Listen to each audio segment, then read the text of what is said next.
suis architecte paysagiste. Je vous invite à un voyage dans l'art des jardins, à la rencontre de ceux qui les font vivre, les étudient et les imaginent.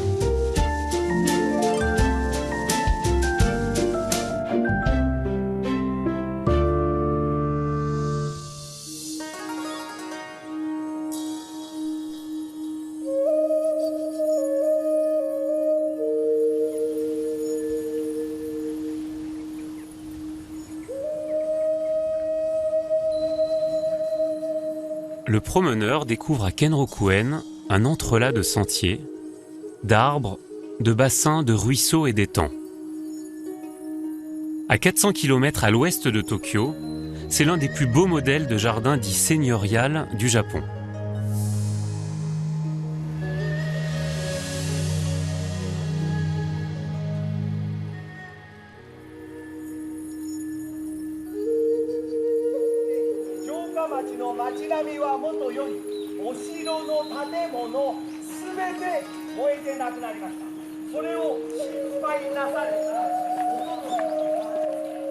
Les visiteurs affluent de tout l'archipel pour admirer la lanterne de pierre aux pieds courbes ou contempler les pins aux silhouettes remarquables que des cordages soutiennent en prévision de l'hiver.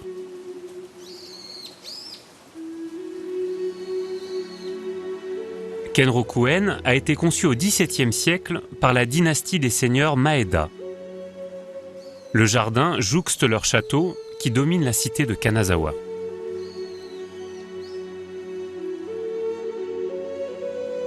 Architecte paysagiste, Tetsuro Hamada est le directeur de ce jardin. Hamada-san, quelle est l'origine de Kenrokuen? Quelle est l'origine de ce nom? Kenrokuen, cela signifie que ce jardin possède 6 qualités remarquables. La première, c'est le Kodai, l'ampleur. C'est un vaste espace. La deuxième, c'est le calme. Et même si le jardin est très grand, on s'y sent comme dans les montagnes alentours. On ressent la sérénité de la nature. Cet endroit était vide et l'homme, par son travail, a créé le lac, comme si c'était un décor naturel.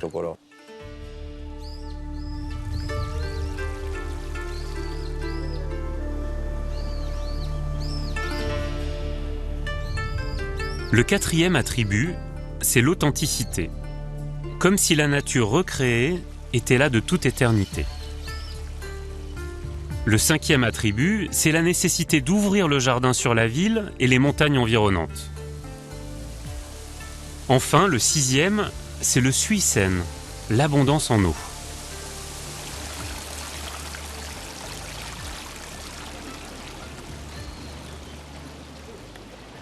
Hamada-san, ici, de l'eau, il y en a partout. D'où provient cette eau? Nous sommes ici entre deux fleuves, en aval, à 53 mètres au-dessus du niveau de la mer. Il n'est pas possible de faire remonter l'eau à cette hauteur. Mais vous voyez quand même tout autour de l'eau en abondance.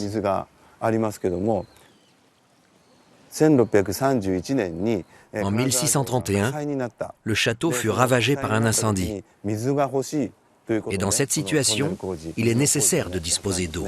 Un tunnel d'environ 5 km a été creusé, grâce à l'ingéniosité et aux efforts de l'homme. Ce tunnel apporte l'eau au château de Kanazawa et ici, dans ce jardin de Kenrokuen. Tous ces travaux ont été réalisés il y a 380 ans.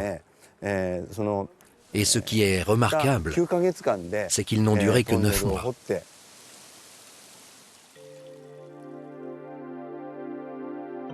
L'eau arrive en grande quantité dans le jardin de Kenrokuen.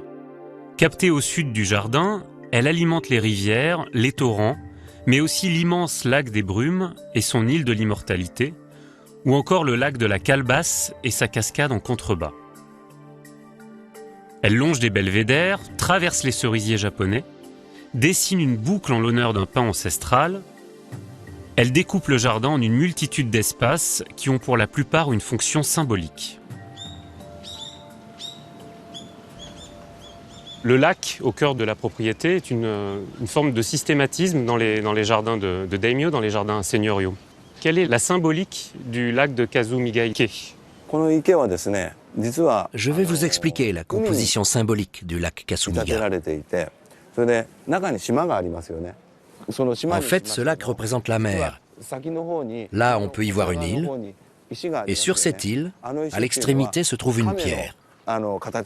Elle représente une tortue, plus précisément la tête d'une tortue. En face, un pin noir du Japon déborde sur le lac. C'est un très bel arbre et un symbole essentiel de ce jardin. Pour nous, cet arbre représente une grue. Au Japon, la tortue et la grue sont connues pour leur longévité. On dit qu'elles sont ici pour souhaiter longue vie et prospérité à la famille Maeda et à leur maître Maeda Toshie.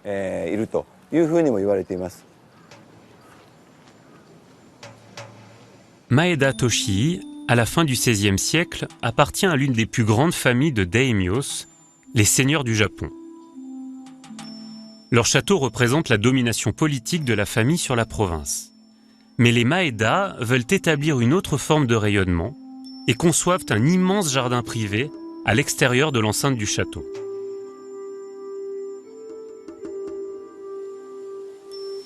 Nobuya Hamaoka est conservateur au musée d'histoire de la province. Nobuya-san, les Maeda n'étaient pas que des gouverneurs féodaux, c'était aussi des gens très cultivés, des gens qui avaient un goût pour les arts et la culture, presque des mécènes à Kanazawa. Les Maeda sont apparus au XVIe siècle, à la fin de l'ère Sengoku qui signifie « pays en guerre ».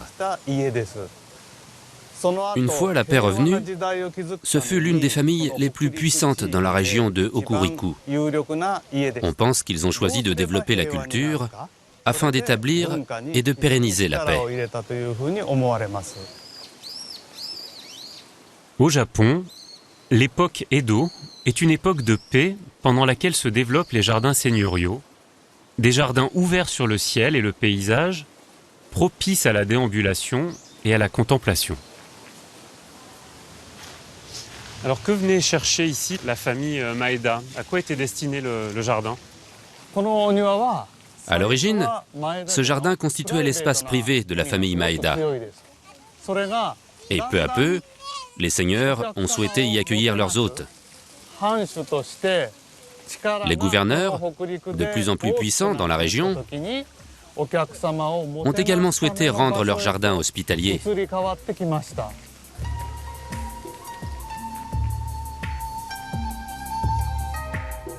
Les Maeda profitent de chaque élément du décor pour manger, lire des poèmes et écouter de la musique tout en faisant de la politique.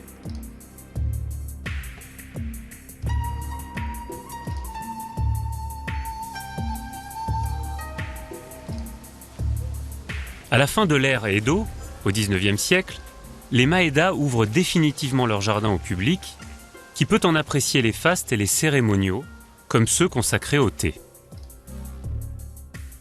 De nos jours, même si on ne connaît pas la cérémonie du thé, en visitant ce jardin, on peut être dans le même état d'esprit que quelqu'un ayant appris cet art. Ressentir la beauté de la nature, le son agréable de l'eau, les arbres magnifiques, les oiseaux qui volent. Si vous voyez de la beauté dans tout cela, alors vous pouvez être sensible à l'art du thé, aux arts martiaux, à la culture du Japon et à son esprit.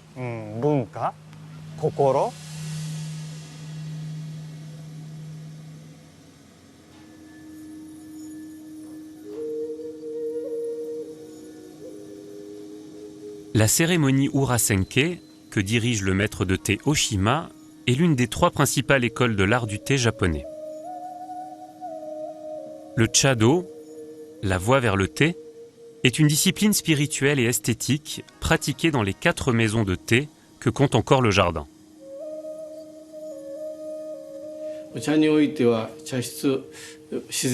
La nature et le pavillon de thé sont indissociables.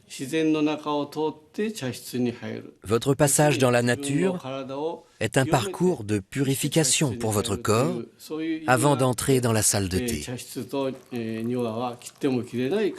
C'est pour cela que le jardin et le pavillon vont de pair. L'art du thé est un univers qui se construit autour de la gratitude. Merci de vous être déplacé. Merci de nous avoir invités. L'hôte et l'invité doivent se remercier mutuellement. Vous prenez le bol et vous remerciez. Vous exprimez votre reconnaissance envers la nature, sans laquelle il n'y aurait pas ce thé. Et vous remerciez les dieux en vous inclinant ainsi.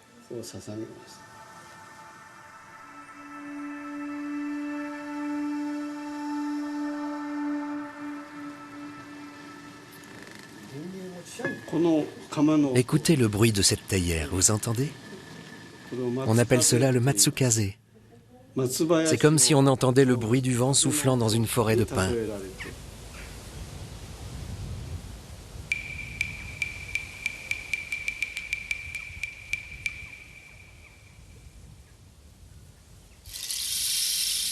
Les pins et leurs aiguilles persistantes permettent de conserver des masses végétales en hiver. Ils sont considérés comme de véritables trésors. Shishime Hitoshi, jardinier, leur accorde beaucoup d'attention. En automne, il opère une taille dite en nuage afin de créer des plateaux et d'alléger la silhouette de l'arbre. Hitoshi-san, comment fonctionne cette taille? Je choisis un point central et je coupe les branches qui gênent. Et l'idée, c'est de fabriquer un triangle, c'est ça? Je choisis le centre et je fais des formes triangulaires. Et puis je taille, je taille. Et c'est à force de couper, en fait, que vous allez obtenir des formes très organiques comme ça. Normalement, les branches poussent tout droit. Comme l'homme a coupé, coupé, coupé, ça s'embranche et ça se courbe. C'est plus rigolo comme ça.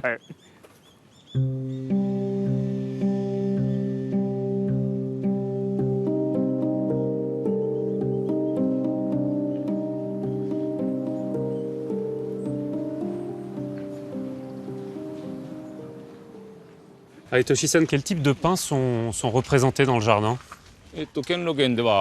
À Kenrokuen, il y a 3 types de pins. Le pin noir, le pin rouge et le pin blanc. Le pin noir, comme vous le voyez, est noir. En le touchant, vous verrez, ça fait mal. Il est rigide.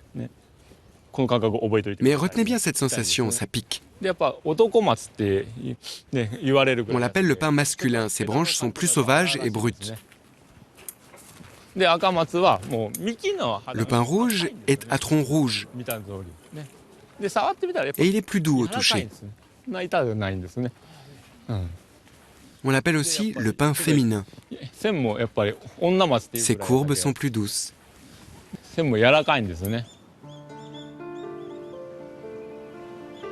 Le pin blanc est plus touffu, avec des aiguilles vert bleuté.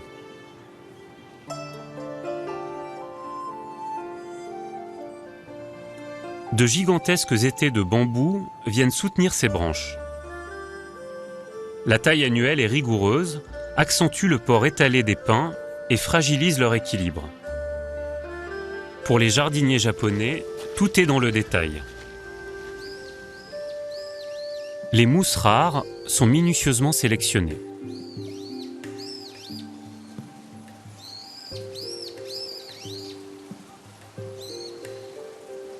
Certains arbres, au tronc imposant, sont entretenus de façon singulière. On dégage la terre au pied de l'arbre pour en faire apparaître les racines. Shishime-san, vous êtes vraiment aux petits soins avec les arbres ici à Kenrokuen. Finalement, ce sont les arbres qui occupent principalement votre quotidien. Vous pouvez trouver qu'on passe beaucoup de temps à tailler les arbres, à en prendre soin. Mais pour nous, c'est normal. On les travaille, on en prend soin, on les taille pour les rendre beaux. C'est comme de la haute couture. Du coup, vous voyez, c'est beau.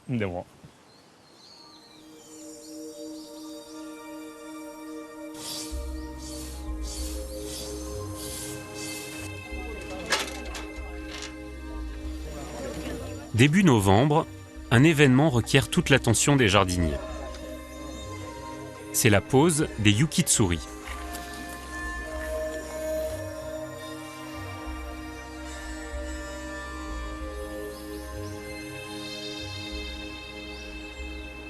Des séries de cordes suspendues au sommet d'un immense mât se déploient et viennent s'attacher aux branches délicates des grands pins. Le directeur surveille l'installation de ces véritables œuvres d'art. Le yukitsuri est un moment important dans la gestion de ce jardin.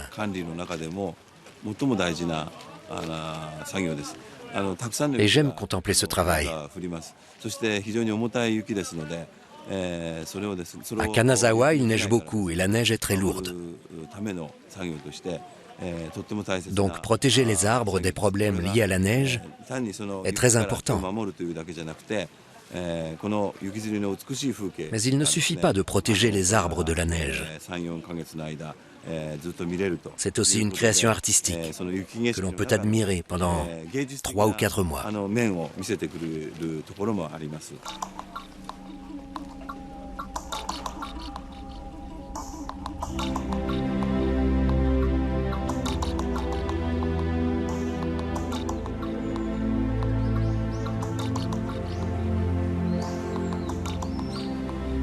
En attendant, l'automne est encore là. Érables, cerisiers et cognaciers prennent des couleurs qu'affectionne ce féru de botanique, Hiroshi Furuike.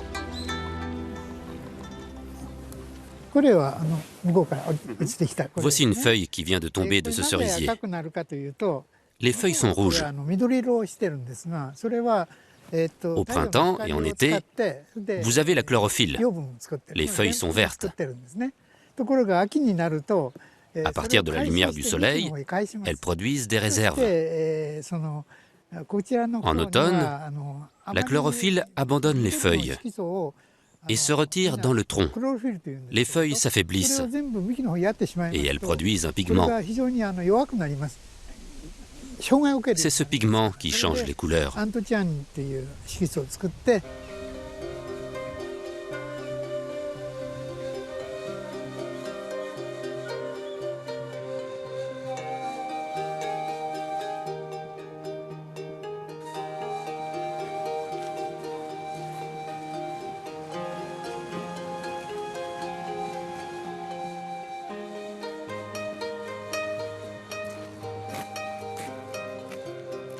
Furuike, est-ce que toutes ces essences sont des essences qui proviennent essentiellement du Japon? Ici, à Kanazawa, nous avons principalement utilisé des arbres des environs ou des montagnes proches. Ce jardin cherche à reproduire la flore régionale. Moi, je vois des érables, un ginkgo tout au fond. Ce qui est originaire d'ici, de leur nom binominal Acer palmatum, ce sont des érables palmés. C'est une espèce d'érable très présente au Japon, qu'on retrouve dans de nombreux poèmes ou chants. Ils sont très connus. Celui qu'on voit droit devant nous, qui ressemble à un parapluie, est un abricotier d'argent, ou ginkgo biloba. Il date de l'époque des dinosaures. En fait, cet arbre est originaire de Chine.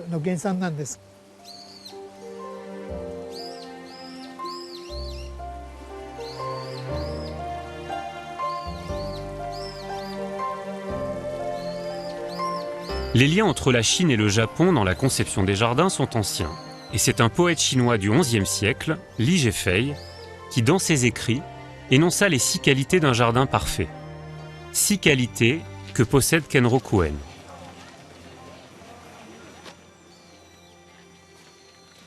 Shinji Isoya, architecte paysagiste, est également professeur à l'université.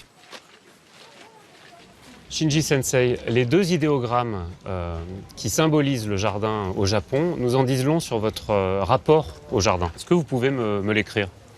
Oui.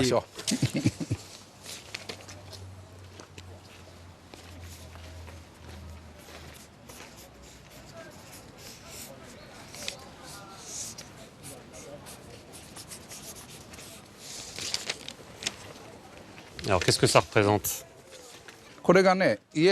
Ça représente l'espace devant la maison, les graviers, l'espace sec. Ceci est un enclos, avec des fruits à l'intérieur. D'un côté, l'espace sec, de l'autre, un espace végétal. Les deux permettent le bon fonctionnement de la vie. Alors, ça, ce sont des idéogrammes, mais qu'on appelle aussi des sinogrammes, c'est-à-dire des idéogrammes qui proviennent de Chine. Et il y a un lien très fort entre la Chine et le Japon, et ce lien culturel intense et lisible dans la composition des jardins. Les jardins japonais sont tous inspirés de la Chine. À la base, ce sont tous des copies des jardins chinois. Mais au fur et à mesure, cela a été modifié pour devenir propre au Japon. Un exemple très parlant serait la différence entre la cuisine chinoise et la japonaise. La cuisine japonaise, appelée washoku. La cuisine chinoise est très abondante, très riche en ingrédients. Alors que la cuisine japonaise recherche la simplicité, le naturel. Les jardins chinois sont très carrés, très structurés. Au Japon, vous aurez une promenade tranquille. En Chine, ça monte, ça descend. Tout est dynamique. Le Japon limite, mais en plus doux.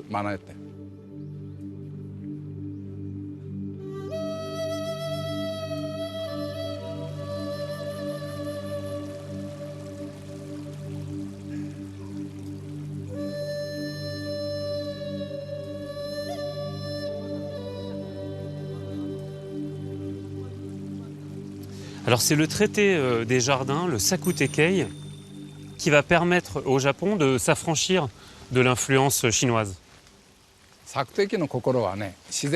L'idée du Sakuteiki est de suivre la nature, les cours d'eau, les îles, les cascades. Tout ceci est construit à partir d'observations de la nature. Dans ce guide du jardinage, on trouve des dizaines ou vingtaines de types d'îles ou de cascades. Il y est écrit comment apprendre de la nature pour concevoir son jardin. Les Japonais ont observé les phénomènes naturels et les ont reproduits dans leur jardin. C'est pour cela qu'ils sont à l'opposé de Versailles, qui est un jardin plutôt artificiel, où l'on trouve des formes géométriques. Ici, les rivières, les montagnes, les étangs, les arbres forment un paysage naturel. Bon, la fontaine est une exception.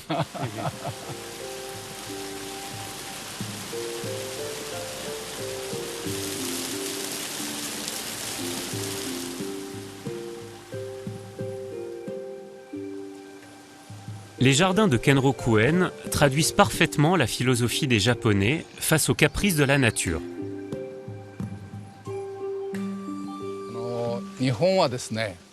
Au Japon, on connaît de nombreux cataclysmes, comme les typhons, les tremblements de terre. Les gens peuvent mourir n'importe quand. Avant, en Europe, les gens mouraient de la guerre. Au Japon, ils mouraient de cataclysmes. On ne savait pas quand on allait mourir. Tout le monde était à égalité. À cause de ça, nous pensons que les paysages naturels changent en permanence. La vie, c'est comme un cours d'eau. Vous vous laissez porter par le flux pour mourir un jour. Pour nous, ce côté éphémère de la vie n'est pas un problème. Nous l'acceptons. Nous en avons conscience. Et c'est ce qui apparaît dans ces paysages. Nous sommes comme ces plantes. Nous germons, nous poussons, Nous grandissons, mais nous finirons par faner ou par tomber à cause d'un typhon. Et nous l'acceptons.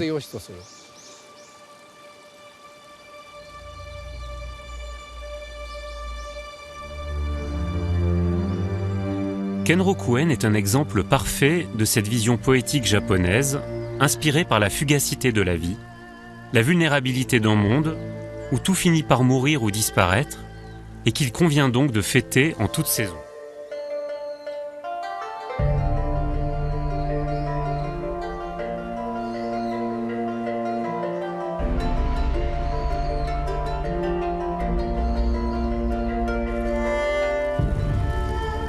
Un jardin traversé par une rivière autour de laquelle tout s'organise. Les arbres, les rochers, les chemins, les étendues de mousse et de pelouse. Murinan est un jardin délicat qui s'attache autant aux petits détails qu'aux grands paysages qui entourent la ville de Kyoto.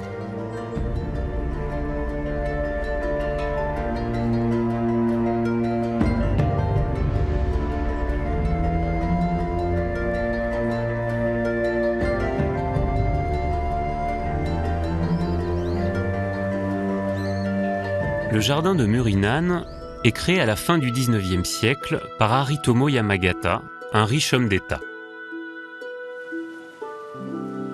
Il acquiert une parcelle de 3000 m², alors propriété des moines du temple de Nanzenji, un des plus influents de Kyoto.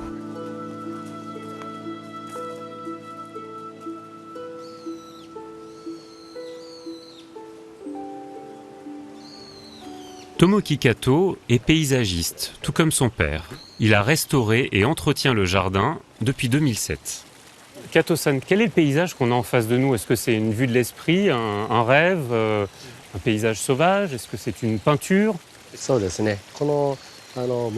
Murinan est un jardin japonais qui traduit les pensées de M. Haritomo Yamagata, le premier propriétaire du jardin. On a un décor naturel. Une mare, des pierres, une rivière, un paysage campagnard en quelque sorte. Cela représente des décors sobres et naturels de la campagne. C'est ainsi qu'est conçu ce jardin. Alors la montagne tient un rôle central dans le concept du jardin. C'est l'idée du paysage emprunté, du concept du shakei. Quel est ce concept ? Quand on parle de sakei, on pense d'abord le jardin comme objet principal. Le jardin est au centre. Mais on voit quand même les montagnes alentour. Alors on emprunte le paysage des montagnes. Pour M. Yamagata, le centre serait plutôt la montagne. M. Yamagata a dit, je cite ces paroles qui m'ont marqué, « Le mont principal de ce jardin est le mont Higashiyama bleu, juste en face. L'eau de la cascade vient du sommet du mont Higashiyama. L'emplacement des arbres et des pierres en découle. » M. Yamagata disait également « Je n'aime pas les étangs quand l'eau s'arrête, quand elle stagne.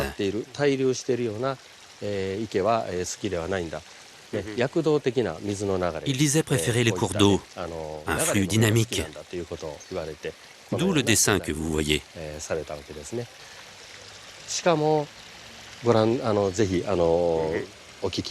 Le bruit de ce cours d'eau donne au jardin une ambiance sonore riche.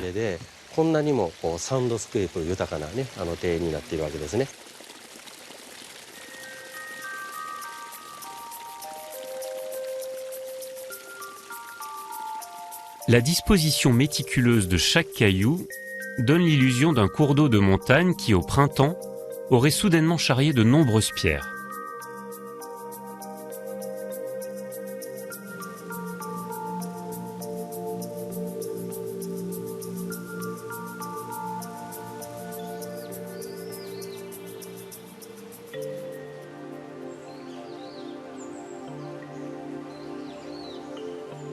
Ici, tout concourt à créer un paysage qui paraît naturel.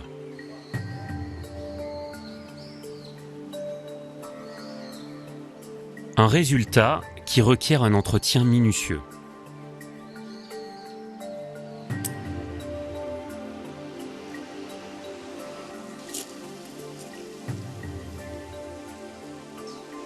Monsieur Deguchi est le jardinier en chef de Murinan. Qu'est-ce que tu es en train de faire, Deguchi-san? Je suis en train de réduire le nombre de branches pour laisser passer la lumière. Donc là, tu n'es pas seulement en train de tailler, tu es aussi en train de retirer des épines du pin rouge. Pour rendre le branchage plus naturel et tendre, j'arrache les feuilles à la main.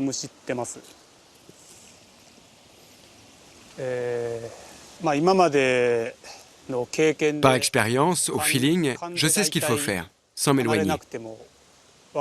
Mais bien sûr, je prends aussi régulièrement du recul pour vérifier le travail.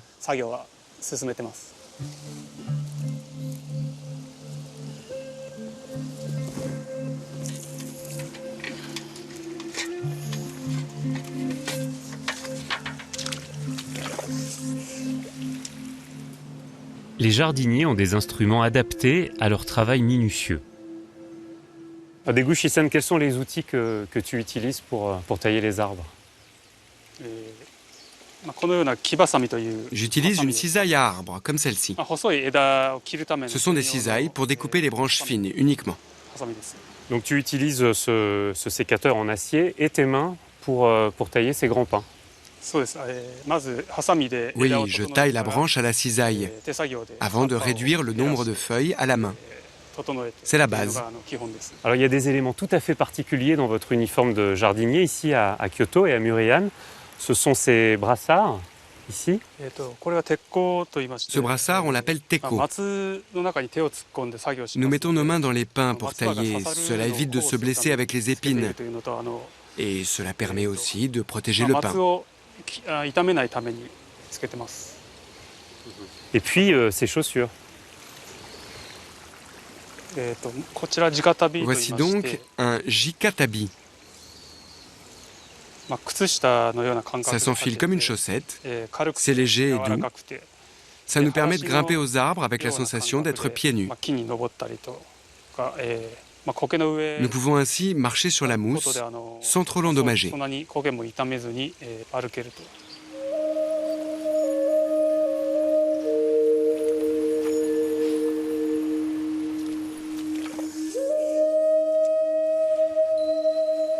À quoi sert cette ligne de bambou que vous avez installée autour du chantier?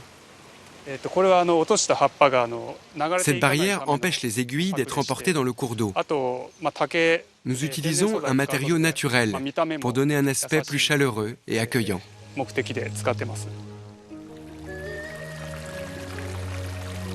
L'eau de la rivière, débarrassée des aiguilles fraîchement taillées, reprend son cours. Elle provient d'une cascade à l'est du jardin.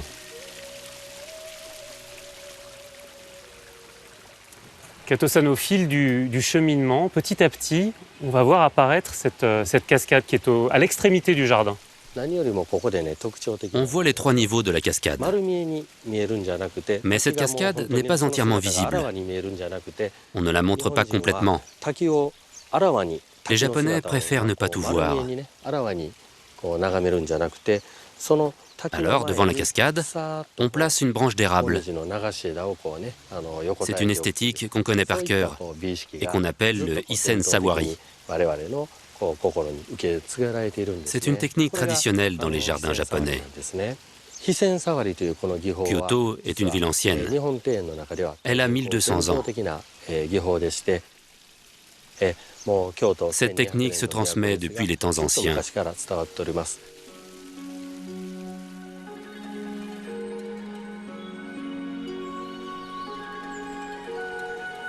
Dans cet espace réduit, au gré de la promenade, les éléments du jardin se cachent ou se révèlent.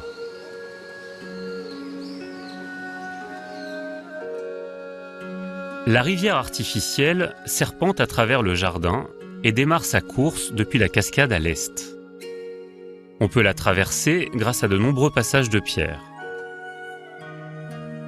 elle arrose la vaste prairie au cœur de Murinan et les jardins de mousse sous les érables au sud du jardin. Enfin, la maison de style européen, le pavillon de thé, la maison principale et son minuscule jardin clos sont regroupés à l'ouest du jardin. L'ensemble de la parcelle en trapèze est cerné de grands murs qui isolent le jardin de la ville.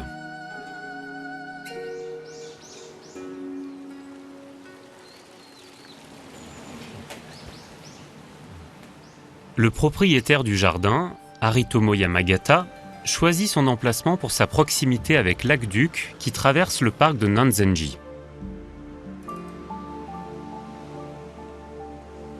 Kato-san, quelle est l'histoire de ce magnifique aqueduc qui traverse Nanzenji et dont l'architecture nous rappelle les ouvrages conçus en Europe?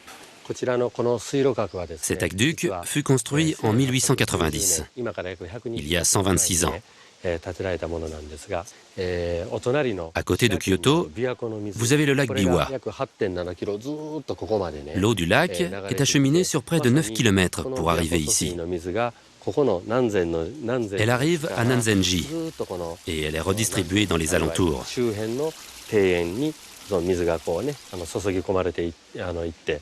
Ainsi, depuis la construction de l'aqueduc, le jardin a évolué avec une nouvelle approche esthétique.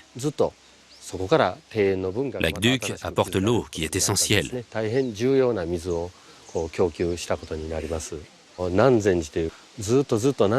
Nanzenji est un temple vieux de 700 ans. Et cette construction, rappelant l'Europe, est surprenante. Et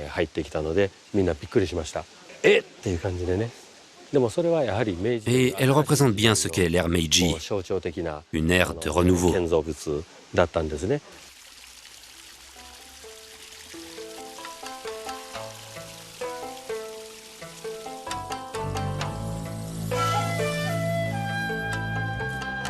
La structure de l'aqueduc s'inspire de celle des ouvrages gallo-romains.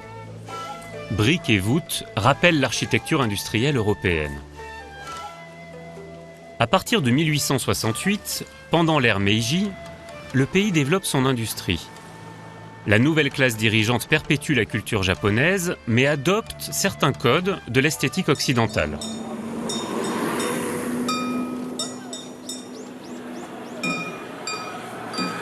C'est aussi à l'ère Meiji que les habitants de Kyoto créent un festival, le Jidai Matsuri, qui célèbre l'histoire de la ville et évoque l'ouverture de la société japonaise vers d'autres cultures. Toutes les époques sont représentées dans le défilé, mais c'est le cortège de l'ère Meiji qui ouvre la marche.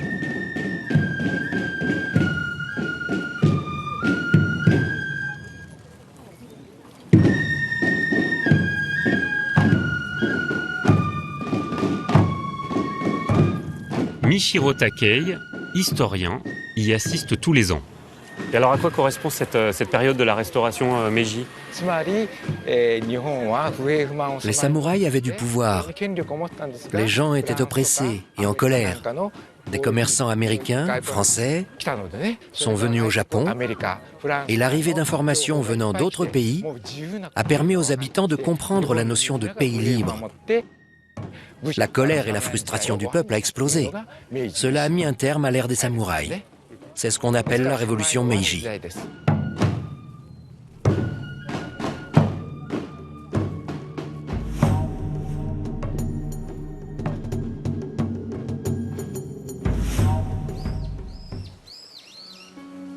L'ouverture du Japon vers l'Occident se matérialise à Murinan par l'utilisation du gazon, qui rappelle les jardins français ou britanniques, et par un goût pour les paysages champêtres et naturels, alors à la mode en Europe.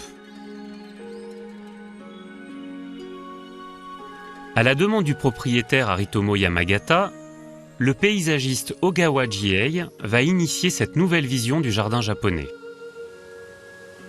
Anda est spécialiste des fleurs sauvages.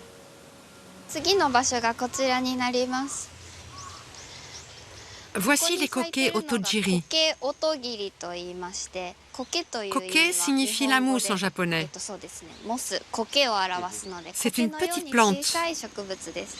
On voit une petite fleur là, toute petite fleur. On dirait un petit millepertuis en fait. À cette période, ces fleurs sauvages virent au rouge. Et en y regardant de plus près, on voit une petite fleur jaune. En été, ces fleurs avaient des feuilles vertes et il y avait plein de petites fleurs jaunes. Et puis il faut éviter qu'elles prennent le dessus aussi, sur les mousses ou sur le gazon. Dans l'espace pelouse, la base, c'est que la pelouse soit en forme. Donc, les fleurs qui s'éparpillent un peu trop seront coupées. Lorsqu'on tond la pelouse et qu'on aperçoit un épi, c'est très mignon, donc on le laisse volontairement pour montrer l'épi qui pousse ou les fleurs qui poussent. C'est ainsi que nous jardinons.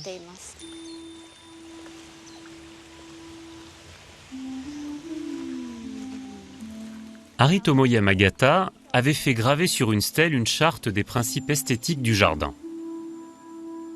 Sur la pierre usée par le temps, le texte est aujourd'hui illisible, mais il reste dans les mémoires de tous les jardiniers, transmis de génération en génération.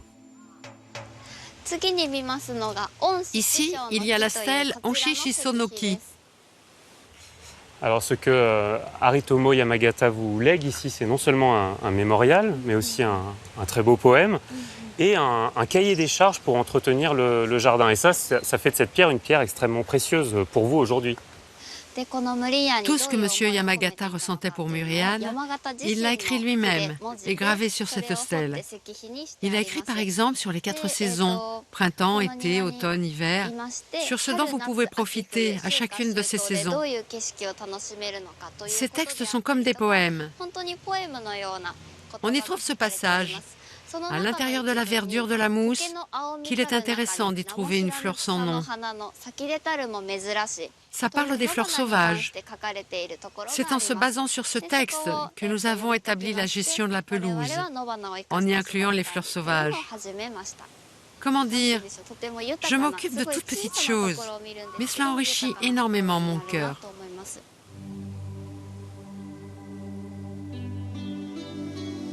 Les pierres jouent un rôle fondamental dans le jardin de Murinan.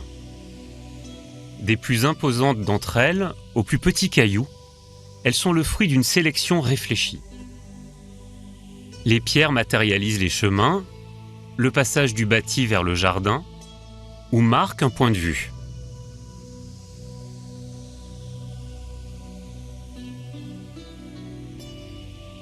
Elles permettent de traverser la rivière, ce qu'on appelle en Europe des pas japonais.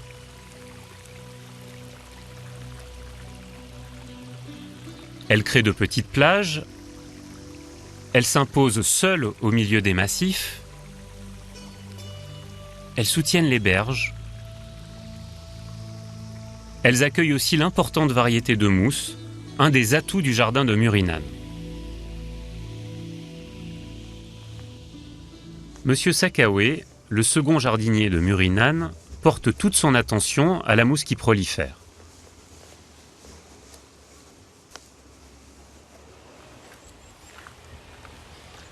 Hi. Sakaue-san, c'est quoi toutes ces mousses? Ici, on a du aigoke. On dirait une petite fougère ou une sphaigne. Et aussi du shiragagoke, C'est celle-là. Là. comme une chevelure de grand-père. Je viens en aide aux mousses fragiles. J'enlève les fortes pour aider les faibles. J'ai pris involontairement du segigoke qui ressemble aux aiguilles de cèdre. Et celle-là, c'est celle que vous souhaitez conserver, et spécialement au pied des arbres. L'ensoleillement diffère selon les endroits, mais ici le soleil éclaire bien. Nous sommes en zone ensoleillée et la mousse aime l'ombre. Être au pied de l'arbre lui permet d'être à l'ombre et la pluie qui s'écoule sur l'écorce de l'arbre va apporter de l'eau à la mousse. Sakaue-san, on a une grande diversité de mousses ici. On a plusieurs couleurs aussi, plusieurs textures. Combien de types de mousses peut-on rencontrer à Murinan? À Murinan, on dit qu'il y a environ 80 sortes de mousses différentes. Les jardiniers tout seuls ne peuvent pas les connaître. Nous avons l'aide d'un professeur d'université spécialisé en mousse, avec lequel nous travaillons.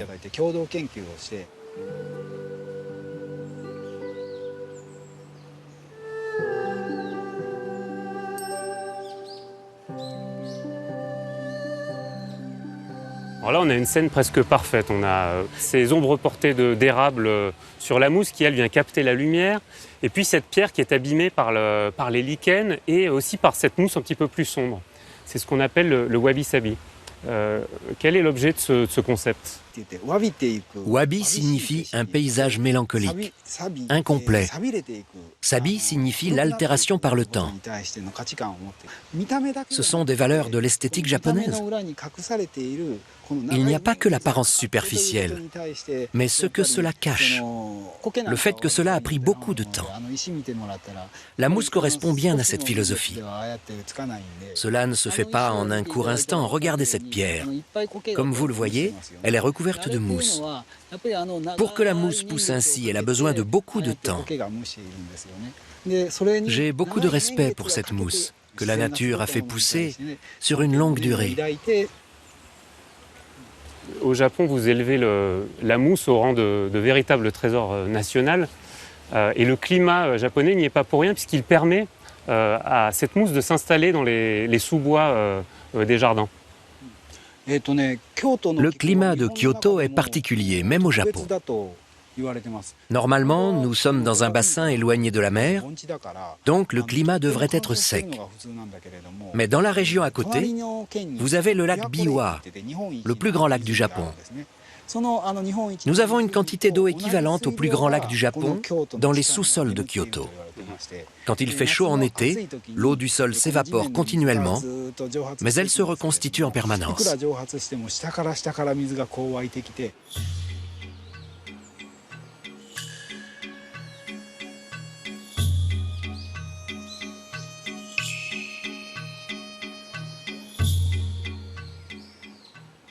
Sakaue-san, à part quelques botanistes avertis qui sont capables de donner leur nom latin, en Europe et en France, on est incapable de citer le nom d'une seule mousse. Ici, vous leur donnez des jolis petits noms, des noms d'animaux, des noms d'ouvrages, des noms de grands arbres. Oui, on a plein de jolis petits noms. Par exemple, la mousse de cèdre. Ici, on a la mousse de grand-père, mousse de vieux papy. Ici, vous avez la mousse qui rampe. Arigato.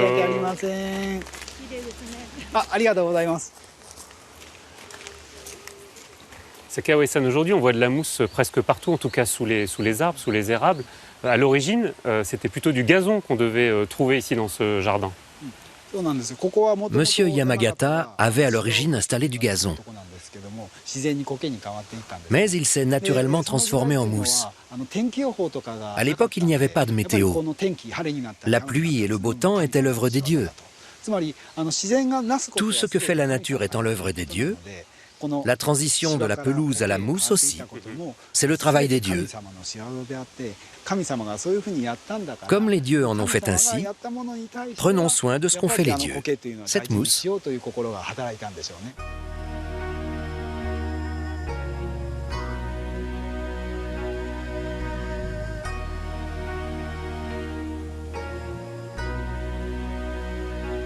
Murinan semble avoir résisté au passage du temps. Pourtant, après une période d'abandon, Kato-san a dû le restaurer totalement. Kato-san, Murinan est un tout petit jardin, seulement 3000 m². Pourtant, c'est un jardin qui est extrêmement complexe, avec plusieurs niveaux de lecture. La restauration de 2007 est une prouesse. Comment fait-on pour réussir ce type de jardin aujourd'hui au Japon? Pour développer ce genre de jardin, il faudrait au moins 200 ans. J'aimerais vivre 200 ans. Nous ne savons de M. Yamagata Aritomo que ce qu'on nous a transmis. J'aurais souhaité vivre avec lui à son époque et être là aujourd'hui pour respecter ses volontés et continuer encore 100 ans à cultiver ce jardin. Ce serait vraiment idéal. Malheureusement, ce n'est pas possible. C'est pour cela que nous apprenons de la tradition. On passe beaucoup de temps à s'occuper de ce jardin. Je souhaite consacrer ma vie à cela,